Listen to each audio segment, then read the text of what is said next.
السلام علیکم ورحمۃ اللہ وبرکاتہ۔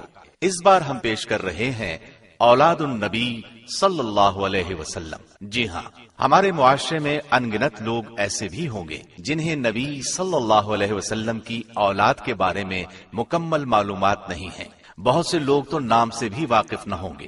اور کیا یہ افسوس کا مقام نہیں کہ آپ کو رسول اللہ صلی اللہ علیہ وسلم کی اولاد کے بارے میں بھی معلومات مکمل نہ ہوں؟ اگر کوئی آپ سے پوچھ بیٹھے کہ نبی صلی اللہ علیہ وسلم کے کتنے بیٹے اور کتنی بیٹیاں تھیں اور آپ نہ بتا سکیں تو کیا آپ شرم سے پانی پانی نہیں ہو جائیں گے؟ اس سے یہ کہیں بہتر ہے کہ آپ کو اولاد النبی صلی اللہ علیہ وسلم کے بارے میں سیر حاصل معلومات ہوں، تاکہ ایسا وقت آنے پر آپ مکمل اعتماد کے ساتھ مخاطب کو جواب دے سکیں۔ تو آئیے سنتے ہیں اولاد النبی صلی اللہ علیہ وسلم۔ رسول اللہ صلی اللہ علیہ وسلم کی اولاد کی تعداد میں اختلاف پایا جاتا ہے۔ متفقن علیہ روایت کا خلاصہ یہ ہے کہ آپ کی اولاد کی تعداد 6 ہے۔ قاسم، ابراہیم، زینب، رقیہ، ام کلثوم اور فاطمہ رضی اللہ عنہم۔ لیکن معروف سیرت نگار ابن اسحاق نے 2 اور صاحبزادوں کا بھی نام لیا ہے، طاہر اور طیب۔ ایک قول یہ ہے کہ اعلان نبوت کے بعد آپ کے ہاں عبداللہ پیدا ہوئے، انہیں طیب و طاہر کا نام دیا گیا۔ لیکن ایک قول یہ ہے کہ طیب و طاہر عبداللہ کے علاوہ تھے۔ بعض سیرت نگاروں نے مطیب اور مطہر نامی 2 بیٹوں کا بھی ذکر کیا ہے۔ بہرحال اس بارے میں تمام اقوال کو جمع کرنے سے یہ معلوم ہوتا ہے کہ آپ کی اولاد کی تعداد 11 ہے، جن میں سے 7 صاحبزادے تھے اور 4 صاحبزادیاں تھیں۔ صاحبزادیوں کی تعداد میں کسی قسم کا اختلاف نہیں ہے۔ تمام صاحبزادیوں نے اسلام کا زمانہ پایا اور ہجرت سے بھی مشرف ہوئیں۔ البتہ صاحبزادوں کی تعداد میں اختلاف پایا جاتا ہے۔ مجموعی تعداد 7 تک پہنچتی ہے، جن میں سے قاسم اور ابراہیم پر تمام راویوں کا اتفاق پایا جاتا ہے۔ ہم صرف انہی کے حالات بیان کرتے ہیں۔ رسول اللہ صلی اللہ علیہ وسلم کے سب سے بڑے بیٹے قاسم تھے، لہٰذا ہم انہی کے حال، احوال اور واقعات سے ابتدا کرتے ہیں۔ اعلان نبوت سے پہلے نبی اکرم صلی اللہ علیہ وسلم نے سیدہ خدیجہ الکبریٰ رضی اللہ عنہا سے نکاح فرمایا۔ ان کے بطن سے سب سے پہلے آپ کے ہاں قاسم پیدا ہوئے، جو نبوت سے 11 برس پہلے پیدا ہوئے۔ انہی کے نام کی مناسبت سے آپ کی کنیت ابو القاسم تھی۔ آپ اس کنیت کو بہت پسند فرماتے تھے۔ صحابہ کرام رضی اللہ عنہم بھی عموماً آپ کو ابو القاسم ہی کہتے۔ ایک دن نبی صلی اللہ علیہ وسلم بازار سے گزر رہے تھے کہ پیچھے سے کسی نے یا ابو القاسم کہہ کر آواز دی۔ آپ نے مڑ کر دیکھا تو اس نے کہا، میں اس نام کے کسی اور شخص کو پکار رہا ہوں۔ تو نبی صلی اللہ علیہ وسلم نے فرمایا، کوئی ابو القاسم کنیت نہ رکھے۔ قاسم کے متعلق کہا جاتا ہے کہ یہ 2 سال زندہ رہے۔ ایک قول کے مطابق 1.5 سال اور ایک قول کے مطابق اتنے بڑے ہو گئے تھے کہ چلنا پھرنا سیکھ لیا تھا۔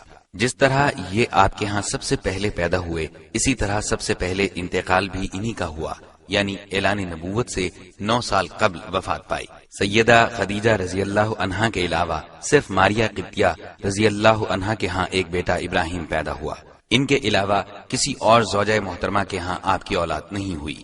رسول اللہ صلی اللہ علیہ وسلم کے دوسرے لخت جگر ابراہیم رضی اللہ عنہ تھے، جو جمادی الاولیٰ 9 ہجری کو پیدا ہوئے۔ ان کی والدہ ماریہ قبطیہ رضی اللہ عنہا ہیں، جنہیں اسکندریہ کے بادشاہ مقوقس نے رسول اللہ صلی اللہ علیہ وسلم کی خدمت کے لیے بطور تحفہ خاص بھیجا تھا۔ ولادت کی اطلاع آپ کے آزاد کردہ غلام ابو رافع نے دی، جسے آپ نے خوشی میں ایک غلام عطا کیا۔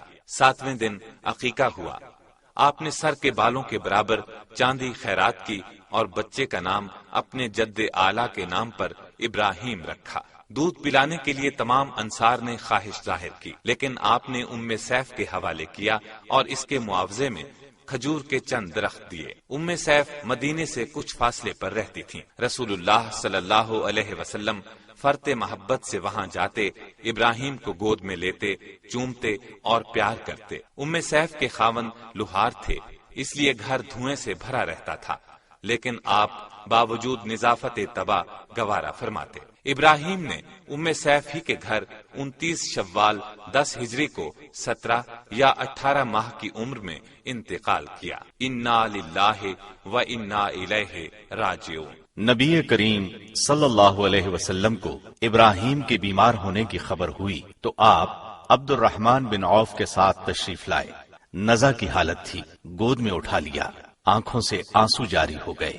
عبد الرحمن بن عوف نے کہا، یا رسول اللہ صلی اللہ علیہ وسلم، آپ کی یہ حالت؟ آپ نے فرمایا، یہ رحمت ہے۔ رسول اللہ صلی اللہ علیہ وسلم کو اپنے لخت جگر ابراہیم کی وفات کا بہت صدمہ پہنچا۔ اس موقع پر آپ نے بھیگی آنکھوں کے ساتھ فرمایا، آنکھوں میں آنسو ہیں اور دل میں غم ہے، اس کے باوجود ہم زبان سے وہی کلمات ادا کریں گے جن سے ہمارا رب راضی ہو۔